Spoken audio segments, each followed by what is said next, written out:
বিশাল বিশাল বহুত কিছু। এই যে শহীদ মসজিদ, আমাদের স্থানপ্রিয় শহীদ মসজিদ। এটা হলো গিয়া 400 টাকা বেতনে হোটেল। এটা বলো দেখ এই যে পুষ্পা 400 টাকা বেতনে 1500 টাকা পালায়া। 400 টাকা বেতনে 1500 টাকা এখন পালতো, এখন 400 টাকা বেতন। আই রিপন, এটা হলো শরীরের ঘাম।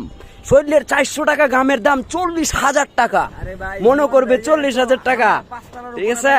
কোন টাইমে একটু বাতাসে যাই পইরা, তুফান আইলে যেমন পইরা, এত রিস্কে কাজ করা মানুষে বাস। হোক এই আল্লাহ কইছে কি, যদি কাজ ক্ষেত্রে আয়া দুই মারাও যাস, তোর জীবন ধন্য। ছোট ভাই শরীফ একটু দেওয়া যে কাজ করতেছে, বড় বড় না বললে তুই চলবো। এই যে শরীফ লাখ লাখ টাকার মালিক, কিন্তু হ্যাঁ কিন্তু এই 400 টাকা রোজে কাছে আসছে, ঠিক আছে, কাজ করতেছে। আল্লাহ আল্লাহ তারে হ্যাঁ বরকত দান করুক, ভালো একটা মেয়ে পাক, ঠিক আছে, যেন তার জীবন ধন্য হয়ে যাক।